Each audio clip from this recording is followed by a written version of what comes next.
سلام مادر تاجیک، من امروز با تو صحبت دارم. به خاطر میدانم که تو فقط میتونی جامعه ما را نجات بدی. به خاطر مهر تو از همه بالاتر است. مادر تاجیک، من میدانم که تو امروز در دلت خون داری، خون میگیری، چون هویدای 5 ساله تو را کشتن، چون رحیم جان و غفور جان و جمشید و رحیم و دیگرای تو را کشتن. مادر تاجیک، من میدانم که تو میتونی باعثی نجات این ملت بشی. مادر تاجیک، من میدانم که دل تو پر از خون است، چون سمرقند و بخارای تو را از تو گرفتن.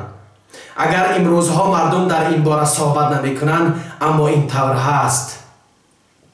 مادر تاجیک، میدانم که به تو خیانت شده است.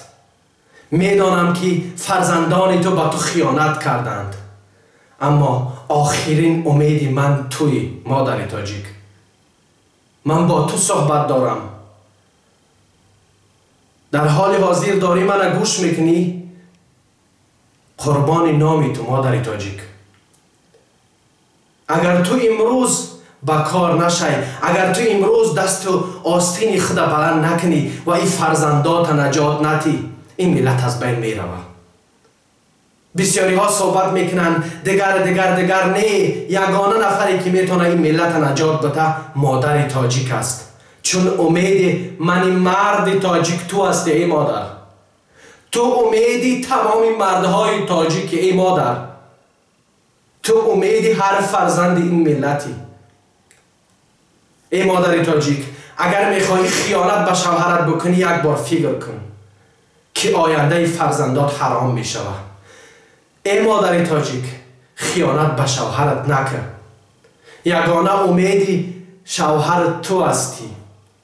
یگانه امیدی مردم تو هستی.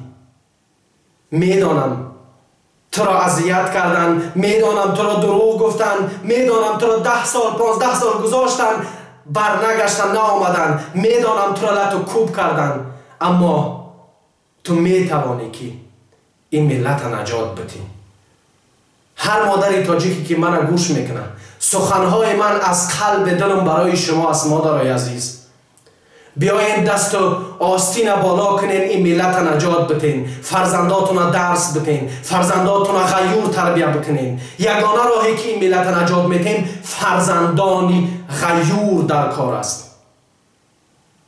من امروز اگر صدا میزنم، شاید که از صدای من ناراحت باشی، شاید بگویی که تو کاری نکرده ای مادر تاجیک. نه، من میدانم که اگر تو همین سخنهای مرا شنیدی، اگر فرزندانی تو همین سخنهای مرا به تو رساندن، تو دست به عمل میشی. من میدانم که مادر تاجیک بهترین مادر است. مادر تاجیک مادر بخاری است. مادر تاجیک مادر رودکی است. در وقتی که در اروپا 200-300 سال پیش مردم را میکشتند، زنهای زیبا را میکشتند به خاطر زیباگیشو، اما زنهای تاجیک در مدرسه ها و در مکتب ها تعلیم میافتند. ای مادر تاجیک، پیش از اینی که دخترت را به شوهر بدهی، نگاه بکن که شوهرش کی می شود، آینده فرزند چی می شود. به مال ملک این نفر نگاه نکن، نگاه بکن که مقصد این نفر چی است. مادری عزیز، چون امیدی هر یک مرد تاجیک تو هستی. اگر امروز این ملت در روسیه کار میکنه، اگر امروز این ملت خار است، اما چشم و امید به سوی تو داره، چون میدانه که اگر مادر تاجیک دست آستین بالا بکنه، میتواند که جامعه ما را نجات بده. مادری عزیز، مادر تاجیک، خدا همیشه نگهدارت باشه. با امید نجات این ملت، با امید نجات هر یک فرزند این ملت. خدایا دیگر هیچ وقت هویدای را نکشند. خدایا دیگر هیچ وقت جمشید و رحیم این ملت نکشند، چون کشنده های این ملت دشمنی من و شما هستند. در امان خدا باشید. خدا حافظ.